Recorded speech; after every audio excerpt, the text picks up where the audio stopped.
মানুষ হিসাবে স্বীকৃতি পেল তারানাকি পর্বত বর্তমানে তারানাকি মাউঙ্গা নামে বেশ পরিচিত। তবে নিউজিল্যান্ডের এই মাউন্ট তারানাকি এখন আর শুধু একটি পর্বত নয়, সম্প্রতি আইনিভাবে মানুষ হিসাবে স্বীকৃতি পেয়েছে এটি।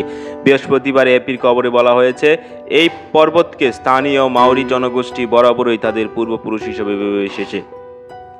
নিউজিল্যান্ডের সরকার একটি নতুন আইন পাশ করে তারানাকিকে সম্পূর্ণ মানবিক অধিকার ও দায়িত্ব প্রদান করেছে। বিষয়টিকে ঐতিহাসিকভাবে ন্যায় বিচারের একটি গুরুত্বপূর্ণ পদক্ষেপ বলে মনে করা হচ্ছে। নতুন আইন অনুযায়ী তারানাকি মাউঙ্গার মনুষ্যত্বের নাম দেওয়া হয়েছে তে কাপুই তাপুয়া।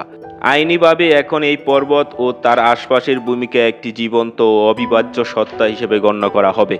এতে পর্বতটির সংরক্ষণ, ঐতিহ্যগত ব্যবহার ও এর সুস্থতা রক্ষার বিষয়ে সিদ্ধান্ত নেওয়া হবে। এই আইনটি মাওরি জনগণের বিরুদ্ধে উপনিবেশবাদী অন্যায়ের স্বীকৃতি হিসেবে এসেছে। নতুন আইনি অধিকার তারানাকি পর্বতটির স্বাস্থ্য ও সুস্থতা রক্ষা করতে সাহায্য করবে। এর ফলে কেউ চাইলে এই অঞ্চলটির ভূমি জোর করে কিনতে পারবে না।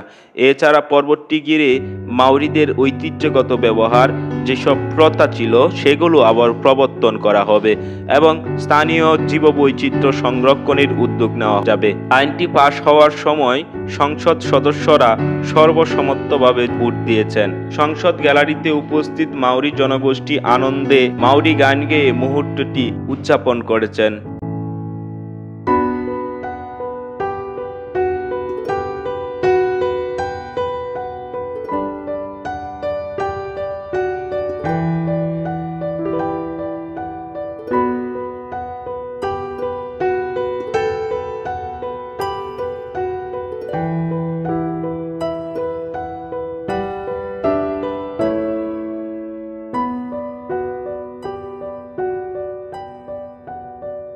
নিউজিল্যান্ড বিশ্বে প্রথম দেশ যেখানে প্রকৃতিকে আইনিভাবে ব্যক্তি হিসাবে স্বীকৃতি দেওয়া হয়।